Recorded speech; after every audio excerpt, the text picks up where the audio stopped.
तो मूवी के opening scene में हम एक पार्टी का नजारा देखते हैं जहां सब एंजॉय कर रहे होते हैं, लेकिन वहां एक कोल नामक लड़का काफी परेशान लग रहा था। वो सभी से अपने भाई डकेट के बारे में पूछ रहा है जो उसे कहीं नहीं मिल रहा है। फाइनली कोई उसे ऊपर वाले कमरे की तरफ भेज देता है, सेइंग कि डकेट काफी बुरी हालत में है। अब ये लड़का उस कमरे तक पहुंचता है और बार बार डकेट को बाहर आने कहता है, लेकिन डकेट कोई जवाब नहीं देता। गुस्से में वो अब कमरे का दरवाजा तोड़ के अंदर दाखिल होता है, जहां डकेट उसे एक ट्रांस की स्थिति में मिलता है। पूछने पर डकेट अजीब बातें करने लगता है, सेइंग कि पापा ने कहा है कि तुम सभी लोगों को चोट पहुंचाओगे। अब ये बातें डकेट के भाई को बहुत अजीब लगती है और वो उसे संभालने की कोशिश करता है। वो उसे याद दिलाता है कि उनके पिता की मौत हो चुकी है, लेकिन डकेट कुछ समझ ही नहीं पाता। उसकी हालत लगातार खराब होने लगती है और वो एकदम से अपना आपा खो बैठता है। डकेट बीच पार्टी में ही अपने ही भाई को स्टैब करके मार डालता है, जिसके बाद वो खुद की आंखों में भी वही चाकू घुसेड़ लेता है। इस हादसे की अफरा तफरी के साथ ये सीन कट होता है। तो आगे हम मिया नाम की एक टीनेजर से मिलते हैं जो बहुत परेशान लग रही है। हमें पता चलता है कि कुछ वक्त पहले ही मिया ने अपनी मॉम को खो दिया, जिस कारण वो बहुत डिप्रेस्ड रहती है। उसे संभालने वाली सिर्फ उसकी आंट है, जिनकी बेटी जेड और बेटा राइली के साथ मिया काफी क्लोज है। मिया का रिलेशनशिप अपने पिता मैक्स के साथ कुछ खास नहीं था। दूसरी तरफ हम राइली से मिलते हैं जो कि 12-13 साल का ही है और वो अपने दोस्त जेम्स के साथ होता है। जेम्स राइली को सिगरेट पीने के लिए कन्विंस कर रहा होता है, लेकिन राइली ऐसा नहीं करता। इस सीन से हम समझ पाते हैं कि राइली अपने दोस्तों के साथ मिंगल करने की काफी कोशिश करता है, बट एज मोस्ट टीनेजर्स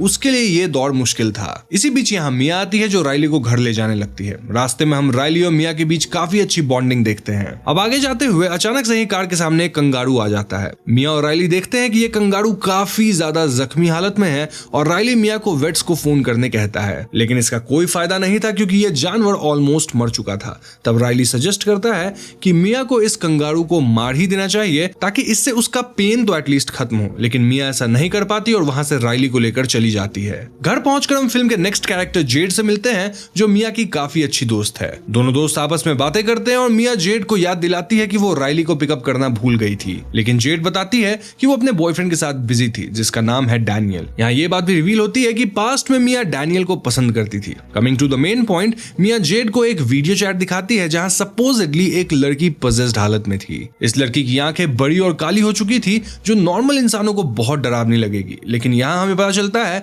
कि एक्चुअली में ये एक तरह का नया गेम है जो मिया और जेड के दोस्तों के बीच कॉमन है। ये गेम हेली नाम की एक लड़की शुरू की है और वो आज रात किसी पार्टी में फिर से ये गेम खेलने वाले हैं। मिया यहाँ इस पार्टी में जाना चाहती थी और वो जेड को भी इनवाइट करती है, लेकिन जेड साफ साफ कह देती है कि ये सब सिर्फ फेक वीडियोस है और उसे इस सब में नहीं पड़ना। तब मिया जेड को ये याद दिलाती है कि आज उसकी मॉम का 2nd डेथ एनिवर्सरी है और वो घर पे अकेले रहकर सब कुछ याद नहीं करना चाहती। तो ऑब्वियसली इस तरह की बात सुनकर जेड मान जाती है कि ठीक है चलो पार्टी चलते हैं। तो उस रात आंटी के सो जाने के बाद मिया और जेड इस पार्टी के लिए निकलते हैं और राइली भी आने की जिद करता है। जेड उसे नहीं लाना चाहती थी, लेकिन मिया मान जाती है। तो आगे हम पार्टी का सीन देखते हैं जहां हम मिया और जेड के दोस्तों से इंट्रोड्यूस होते हैं और इनके नाम थे Hayley, Joss and of course Daniel. Party में कदम पड़ते ही ये बात क्लियर हो जाती है कि यहाँ कोई भी मिया को खास पसंद नहीं करता था। हेली जेड से कहती है कि मिया डिप्रेसिंग है और उसे अब भी डैनियल में इंटरेस्ट है, लेकिन जेड उसकी बातों पर ध्यान नहीं देती। अब फाइनली वो गेम शुरू होता है जिसके लिए सभी यहाँ इकट्ठा हुए हैं। हेली बताती है कि इस गेम का नाम है टॉक टू मी।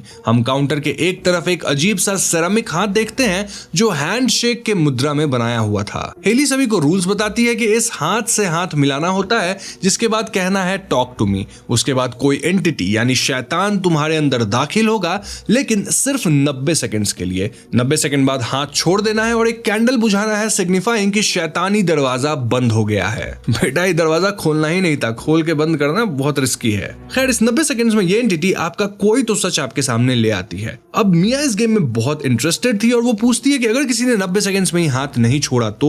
इस पे हेली बहुत गंभीर हो जाती है और कहती है कि ऐसा करना बहुत खतरनाक हो सकता है क्योंकि वो एंटिटी हमेशा के लिए इसी दुनिया में रह जाएगी। हेली पूछती है कि कौन आगे आना चाहेगा और सबसे पहले मिया ही हाथ उठाती है। यहाँ से एक डरावना खेल शुरू होता है जहाँ मिया को चेन से बांध दिया जाता है। हेली उसके ठीक सामने एक कैंडल जलाती है और बताती है कि ये डोर खोलने का जरिया है, वो दरवाजा जो हमारी दुनिया को उस दुनिया से जोड़ेगा। इसके बाद मिया के सामने वही हाथ रखा जाता है जिसे मिया डरते हुए थाम लेती है। हम देखते हैं कि ऐसा होते ही मिया को एक बहुत बड़ा झटका लगता है। उसके ठीक सामने उसे एक शैतानी शक्ल नजर आती है जो किसी डीमन जैसी लग रही थी। मिया बहुत डर जाती है और चीखने लगती है। वहीं जेड को अब भी ये सब मजाक लग रहा था और वो मिया को भी ये बकवास बंद करने कहती है, लेकिन मिया बहुत डर चुकी थी और वो बार बार कहने लगती है कि उसके ठीक सामने कोई बैठा हुआ है। इस पॉइंट पे कमरे में बाकी के लोग काफी हंसने लगते हैं और हेली मिया को शांत होने कहती है। वो कहती है कि अब तुम्हें इस एंटिटी से कहना है आई लेट यू इन, तभी ये खेल शुरू होगा। मिया ऐसा ही करती है, जिसके बाद हम उसे तुरंत पजेस होता हुआ देखते हैं, बिल्कुल वैसे ही जैसा हमने उस वीडियो में देखा था। मिया पजेस होते ही अजीब हरकतें करने लगती है। वो अजीब तरीके से आधे टेढ़े मुंह बनाने लगती है और डैनियल की तरफ पॉइंट आउट करके कहती है कि वो उसे पसंद करती है। यही नहीं, मिया बार बार कहती है कि वो तुम्हारे पीछे खड़ा है और फिर अचानक से अपनी नजरें छोटे से राइली पर टिका लेती है। मिया राइली से कहती है कि वो उसे 2 टुकड़ों में काट डालेगी। और इस पॉइंट पर 90 सेकंड ऑलमोस्ट खत्म हो गए थे और हेली तुरंत मिया के हाथ से वो हाथ छुड़ाने की कोशिश करने लगती है, लेकिन फॉर सम रीजन मिया उस हाथ को कस के पकड़ ली थी और उसकी आंखें और ज्यादा गहरी और काली होने लगती है। मिया सभी को वहां से भागने कहती है और कमरे की लाइट भी फ्लक्चुएट करने लगती है। किसी तरह जॉस मिया के हाथ से हाथ छुड़ाता है और फाइनली हेली कैंडल बुझाकर प्रोसीजर को खत्म करती है। तो इस हादसे के बाद सभी लोग शांत थे, लेकिन तभी मिया जोर जोर से हंसने लगती है और कहती है कि उसे बहुत मजा आया। उसकी बात सुन सभी नॉर्मल हो जाते हैं और उसकी तारीफ भी करने लगते हैं, लेकिन हम देखते हैं कि राइली इस सब से काफी डर गया था। तो उस रात राइली को अकेले सोने में बहुत डर लगता है और वो मिया के पास आ जाता है। राइली मिया से हाथ वाले इंसिडेंट के बारे में पूछता है और मिया बताती है कि उसने सचमुच वो एक्सपीरियंस बहुत एंजॉय किया, क्योंकि उसे ऐसा लग रहा था मानो वो पहली बार जीवित हुई है। उसे सब कुछ सुनाई देने लग गया था, दिखाई देने लग गया था। वो खुद को किसी अनजान रोशनी के करीब महसूस कर रही थी। राइली मिया को बताता है कि वो उस समय बहुत डर गया था और मिया राइली को कंफर्ट करती है। यहाँ बातों बातों में राइली मिया से उसकी मॉम के बारे में पूछता है। मिया बताती है कि उसकी मॉम ने गलती से बहुत सारे स्लीपिंग पिल्स ले लिए थे। उस दिन उनके पिता बाहर लिविंग रूम में सो रहे थे और उसकी माँ अंदर कमरे में थी। कुछ ही देर बाद मिया की मॉम ने मदद के लिए दरवाजा खटखटाया, जो फॉर सम रीजन लॉक हो गया था, लेकिन डैड उन्हें नहीं बचा पाए। हालत इतनी बुरी हो गई थी कि मौत के बाद पुलिस को माँ के नाखूनों में भी लकड़ी के टुकड़े मिले और डोर पर ढेर सारे खरोच के निशान, सिग्निफाइंग कि उन्होंने अपनी जान बचाने के लिए बहुत स्ट्रगल किया था। ये सब सुन राइली मिया से वादा करता है कि वो और जेड हमेशा उसके साथ रहेंगे। कुछ देर बाद राइली सो जाता है, लेकिन हम उसके पीछे एक काले हाथ की परछाई देखते हैं जो बहुत अनसेटलिंग लग रहा था। अब अगले दिन मिया और जेड वापस से वही गेम ऑर्गेनाइज करने का फैसला करते हैं। इस बार डैनियल इस गेम को ट्राई करना चाहता था। तो रात को 11 बजे हेली, जॉस, मिया और जेड के घर आते हैं। फिर सब वापस से उस शैतानी हाथ को सेटअप करते हैं। मतलब ये बच्चे कितने डम्ब हैं। मिया, जो ऑब्वियसली इस हाथ में बहुत इंटरेस्टेड थी, जॉस से पूछती है कि ये उसे कहां से मिला। जॉस बताता है कि इस हाथ के बारे में बहुत सारी अफवाह मौजूद है। कुछ लोग कहते हैं कि ये एक सीयर का हाथ था जो दूसरी दुनिया से कांटेक्ट कर सकता था। बाद में वो आउट ऑफ कंट्रोल हो गया, जिसके बाद कुछ लोगों ने उसके हाथ को काट दिया। वहीं कुछ लोगों का मानना है कि ये एक्चुअली में किसी डीमोनोलॉजिस्ट का हाथ है जिसका पाला शैतान से पड़ गया था। बाद में इस हाथ को सेरेमिक से कवर करके दूसरी दुनिया से जुड़ने का एक मीडियम बना दिया गया। तो इस एम्पलीफाइड डिस्कशन के बाद टॉक टू मी गेम वापस से शुरू होता है, जिसमें सबसे पहले हिस्सा लेता है डैनियल। लेकिन डैनियल डीमन की पावर में आकर कुछ आपत्तिजनक हरकत करने लगता है, जिससे वो काफी एम्बैरस होता है। इस पॉइंट पे जेड पार्टी और गेम रोकना चाहती थी, लेकिन टीन्स इसलिए मिया और बाकी सब गेम को जारी रखते हैं। सभी एक एक करके इस हाथ को पकड़ते हैं, जिसमें पहले कुछ सेकंड ये डीमन या काली शक्ति जो भी थी उन्हें चोक करती है। विक्टिम का चेहरा काला पड़ने लगता है और उसके बाद अगले 1 मिनट तक ये पोजेशन जारी रहता है, जहां विक्टिम या तो कुछ अजीब बातें करता है या फिर कोई सच कबूल करता है। ऐसे ही गेम्स और ड्रिंक्स के बीच रात खत्म होने लगती है और सभी वापस जाने का फैसला करते हैं। लेकिन सभी को गेम्स एंजॉय करता देख राइली और जेम्स भी इसमें हिस्सा लेना चाहते थे। राइली खास करके काफी फैसिनेट हो चुका था और वो जेम्स को इंप्रेस भी करना चाहता था। उसके बार बार कहने पर मिया उसे सिर्फ 1 मिनट के लिए टॉक टू मी खेलने के लिए अलाउ करने की बात करती है, लेकिन जेड इस बात से साफ मना कर देती है और यहाँ राइली और जेड के बीच वही भाई बहनों वाला झगड़ा हो जाता है। राइली काफी एम्बैरेस था, लेकिन वो अब भी गेम ट्राई करना चाहता था। उसके बहुत जिद करने पे मिया उसे सिर्फ 50 सेकंड के लिए हाथ पकड़ने की इजाजत दे देती है। अब यहाँ हमें हेली भी थोड़ा स्केप्टिकल लग रही थी। इनफैक्ट जेड तो कमरे से बाहर ही चली गई थी, बट इवेंचुअली सब कुछ सेटअप किया जाता है और राइली कहता है टॉक टू मी। लेकिन उसके ऐसा कहते ही हम कुछ अजीब नोटिस करते हैं। राइली कहने लगता है ये सच नहीं है। मिया उसे संभालती है और आगे बढ़ने कहती है। सिर्फ 50 सेकंड्स की ही तो बात है। जब राइली उस शैतान को अपने अंदर इनवाइट करता है तो यह आत्मा उसके थ्रू कुछ अजीब बातें करती है। राइली कहता है मुझे माफ कर देना मी, मैं तुम्हें चोट नहीं पहुंचाना चाहती थी। यह बात सुनकर सभी शॉक्ड रह जाते हैं और वही मिया इमोशनल होने लगती है। उसे याद आता है कि ये उसकी माँ की आवाज थी जो उसे प्यार से मी बुलाती थी। अब हेली और जॉस गेम को बंद करना चाहते थे और वो मिया को याद दिलाते हैं कि 50 सेकंड बीत चुके हैं, लेकिन मिया उन्हें राइली के हाथ से वो शैतानी हाथ छुड़ाने नहीं देती। वो कहती है कि ये उसकी मॉम है और उसे बस कुछ सेकंड्स और चाहिए। यहाँ राइली लगातार मॉम की आवाज में मिया से माफी मांगने लगता है और उधर घड़ी की सुई कब 90 सेकंड पार कर जाती है किसी को भी पता नहीं चलता।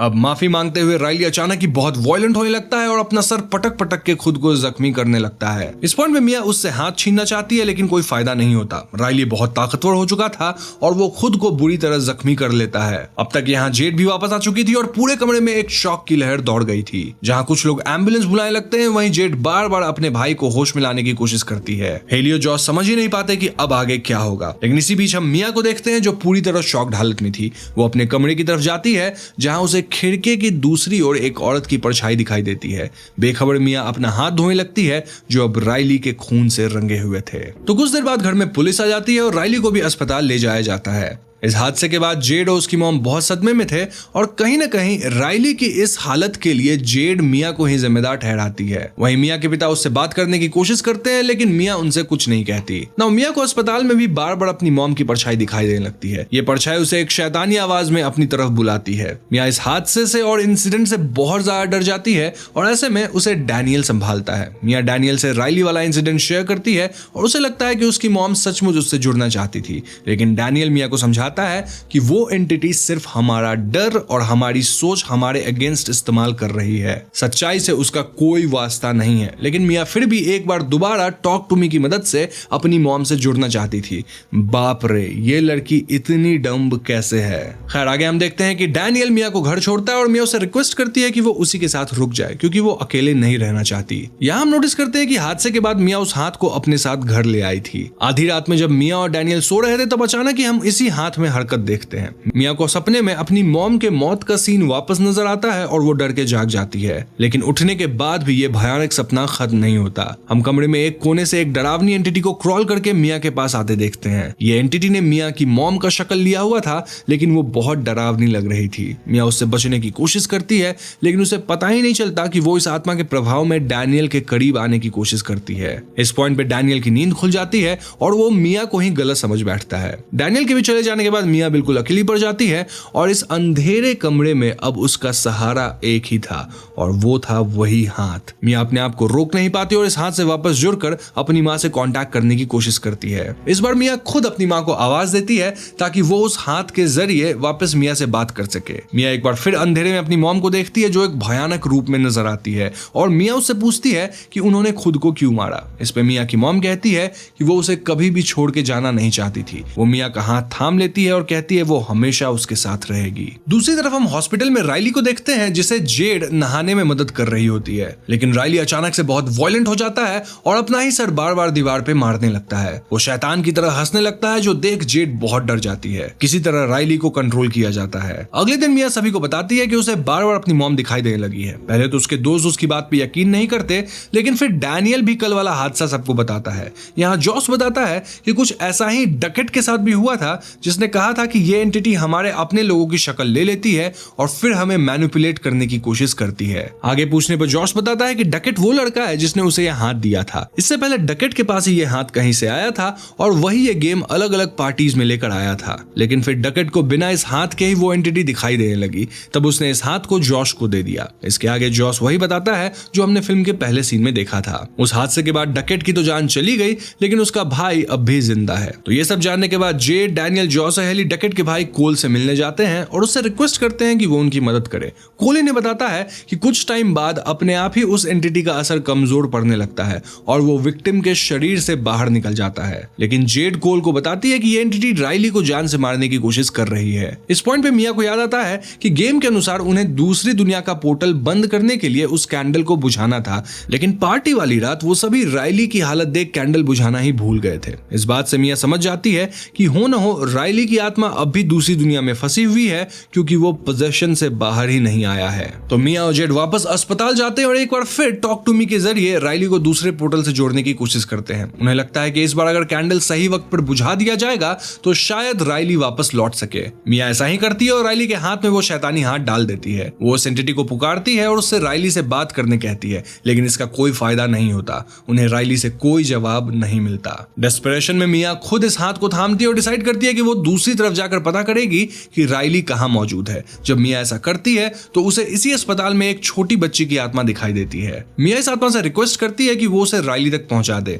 ये सुनकर यह आत्मा मिया से कहती है, आई लेट यू इन। मिया को इस बच्ची की आत्मा के जरिए एक भयानक नजारा दिखता है जो देख मिया पूरी तरह शॉक्ड हो जाती है। वो देखती है कि राइली एक नर्क जैसी जगह में फंसा हुआ है जहां कई सारे शैतान उसके ऊपर लूझ चुके हैं, मतलब उस पे जुल्म कर रहे हैं। इस सपने में राइली बहुत दर्द और तकलीफ में जूझ रहा है। ये नजारा देख मिया समझ जाती है कि राइली को वापस लाना नामुमकिन के बराबर है। हम देखते हैं कि मिया डर और पछतावे में हॉस्पिटल से बाहर भागती है और अपने घर पहुंचती है। मिया से उसके पिता बात करने की कोशिश करते हैं और मिया एक बार फिर उन्हें नकार कर जाने लगती है, लेकिन यहाँ मिया के पिता उससे रिक्वेस्ट करते हैं कि वो एक बार उनकी बात सुन ले। या उसके पिता रिवील करते हैं कि मिया के मॉम ने जाने से पहले एक चिट्ठी छोड़ी थी जो उन्होंने कभी भी मिया तक पहुंचने नहीं दी। वो कहते हैं कि वो मिया को इस चिट्ठी से दूर रखते रहे क्योंकि उन्हें लगा कि वो उसे दुख से बचा रहे हैं, लेकिन अब वो समझ चुके हैं कि उनसे बहुत बड़ी गलती हो गई। इसके बाद मिया के पिता उसे उसकी मॉम की वो आखिरी खत सुनाते हैं जहां मिया की मॉम उनसे माफी मांगती है। वो कहती है कि वो एक कदम इसलिए उठा रही हैं क्योंकि वो अपनी जिंदगी से परेशान हो चुकी थी और वो उम्मीद करती हैं कि शायद इस सब के बाद उन्हें चैन मिल पाएगा। चिट्ठी पढ़ने के बाद मिया और उसके पिता बहुत इमोशनल हो जाते हैं और दोनों एक दूसरे को संभालते हैं, लेकिन तभी मिया को अपने पिता के पीछे अपनी माँ की वही शैतानी आत्मा नजर आती है जो मिया से कहती है कि उसके पिता झूठ बोल रहे हैं। मिया उस आत्मा के पीछे जाती है और उसके ऐसा करते ही कमरे का डोर बंद हो जाता है। अब बाहर से मिया के पिता लगातार दरवाजा खटखटाने लगते हैं जबकि मिया को उसकी मॉम कहती है कि यह आदमी उसके पिता नहीं है। वो कहती है कि उसने जो कुछ भी कहा वो सब झूठ है और सिर्फ वही है जो मिया को प्रोटेक्ट कर सकती है। यह आत्मा आगे कहती है कि अब राइली को भी मिया की जरूरत है क्योंकि वो बहुत दर्द में है और अब इस तकलीफ में जिंदा नहीं रह पाएगा। वो मिया से कहने लगती है कि वो राइली को मार डाले क्योंकि इस तरफ उसकी मॉम उसका ख्याल रखेगी और राइली को और भी दर्द नहीं सहना पड़ेगा। वहीं बाहर हम मिया के पिता को देखते हैं जो असल में डोर पर मौजूद ही नहीं है। वो मिया के बैग से वो शैतानी हाथ निकाल चुके हैं और उसे लगातार देखे जा रहे हैं। इधर मिया को डोर पर अपने पिता की आवाज सुनाई देती है और वो दरवाजा खोल देती है, लेकिन अपने सामने उसे अपने पिता की जगह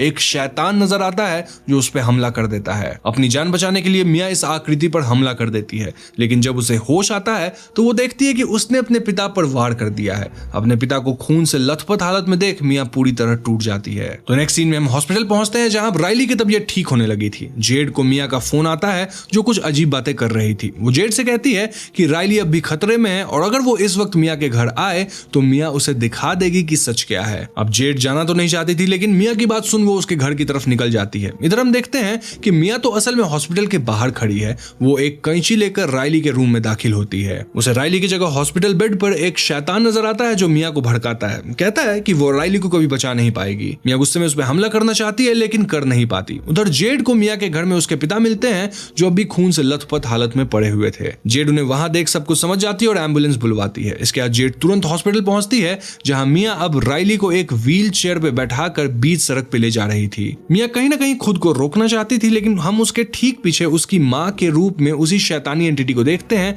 जो मिया से कहती है कि वो बिल्कुल सही कर रही है। हम देखते हैं कि मिया ऑलमोस्ट राइली को सड़क की तरफ धकेल चुकी होती है, लेकिन तभी सीन कट होता है और हम देखते हैं कि राइली की जगह मिया सड़क पे जा गिरी है। वहीं जेड राइली को बचा लेती है। मिया का एक भयानक एक्सीडेंट होता है जिसके बाद हम देखते हैं कि मिया की आत्मा उसी दुनिया में फंस गई है जो उस हाथ से होकर गुजरती है। मिया इस दुनिया में उसी अस्पताल में थी जहां वो बार बार आवाज लगाने की कोशिश करती है लेकिन कोई उसे सुन नहीं पाता। वो एक अंधेरे टनल से होते हुए उस पार पहुंचती है जहां कोई अपना हाथ उससे मिलाने के लिए आगे बढ़ाता है। मिया भी अपना हाथ बढ़ाती है और हम देखते हैं कि ये वही शैतानी हाथ है जिसे अब दुनिया के किसी और कोने में कोई और थामने वाला है। मिया हाथ मिलाती है, कुछ कहने की कोशिश करती है और यहीं पे ये फिल्म खत्म हो जाती है। दोस्तों ये है टॉक टू मी फिल्म की कहानी, but I am pretty sure कि आपको कहानी समझ तो आई होगी लेकिन एंडिंग में थोड़ा कंफ्यूजन जरूर हुआ होगा। तो चलिए इसके एंडिंग को थोड़ा डिस्कस करते हैं, साथ ही कहानी के डीपर मीनिंग को भी समझेंगे। तो टॉक टू मी एक ऐसी कहानी है जो सिंबलिज्म और बहुत सटल फीचर्स के जरिए ग्रीफ और पास्ट को पकड़े रहने के भयानक कॉन्सिक्वेंसेस को एक्सप्लोर करती है। इस कहानी का अंत थोड़ा कंफ्यूजिंग है लेकिन यहाँ हम सब कुछ फिल्म के माध्यम से ही समझ सकते हैं। तो अगर एंडिंग की बात की जाए तो मरते वक्त मियाँ की आत्मा उसके शरीर के कंट्रोल में ही नहीं थी, बल्कि वो तो उस शैतानी आत्मा के कंट्रोल में थी। इसी कारण मरने के बाद भी मियाँ उसी दूसरी दुनिया में फंसी रह जाती है, जो कि असल जिंदगी में उसके ग्रीफ और ट्रॉमा का सिंबल बन गया। आयरॉनिकली फाइनली मियाँ स्पिरिट वर्ल्ड की तरफ से एक नए विक्टिम के साथ हाथ मिलाती है, ठीक वैसे ही जैसे उसके लिए ये गेम शुरू हुआ था। एक खूबसूरत डिटेल यह है कि फिल्म में शुरुआत में मियाँ राइली को बताती है कि उसे एक बुरा सपना बार बार आता है कि वो खुद को आईने में देख रही है, लेकिन उसे कोई प्रतिबिंब यानी कि परछाई दिखाई नहीं देता, मानो उसका कोई एग्जिस्टेंस ही नहीं हो। एंड सीन में ठीक वैसा ही होता है जब मियाँ खुद को अस्पताल में देखती है। उसे ग्लास में अपनी परछाई दिखाई नहीं देती, जबकि वो अस्पताल से अपने पिता को और मैक्स को सही सलामत बाहर जाते देखती है। उसे मालूम ही नहीं कि उसका एग्जिस्टेंस अब खत्म हो चुका है। अब एक सवाल जो हमारे मन में आता है वो ये कि क्या वो आत्मा मियाँ की मॉम थी? अब जब राइली ने पहली बार मियाँ से उसकी मॉम बन के बात की,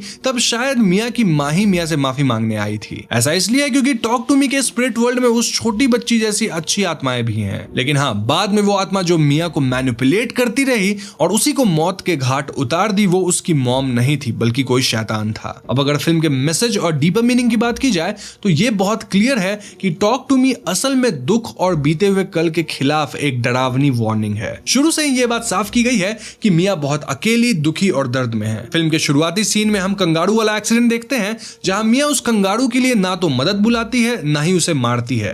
देखा जाए तो कंगारू को उसी दर्द में तड़पने के लिए छोड़ देती है जैसे उसने खुद को छोड़ा हुआ है। बात चाहे पास्ट की हो या मरे हुए आदमी के हाथ की, ज्यादा समय तक उसे थामना बहुत खतरनाक हो सकता है, जैसा कि यहाँ मियाँ के साथ हुआ, जहां वो खुद तो हमेशा के लिए शैतानी दुनिया में फंसी गई, साथ साथ राइली को भी बहुत तकलीफ उठाना पड़ा। मियाँ हमेशा ही अपने डिप्रेशन से उबरने के लिए सेल्फ डिस्ट्रक्टिव चॉइसेस लेती रहती थी, जहां पहले वो ड्रग अब्यूज की शिकार थी, तो बाद में वो इस हाथ को लेकर एडिक्टेड हो गई थी इत्यादि। इनफैक्ट अगर हम ध्यान से देखें तो मियाँ बिल्कुल हॉन्टिंग ऑफ हिल हाउस की तरह ग्रीफ के 7 स्टेजेस को पार करती नजर आती है।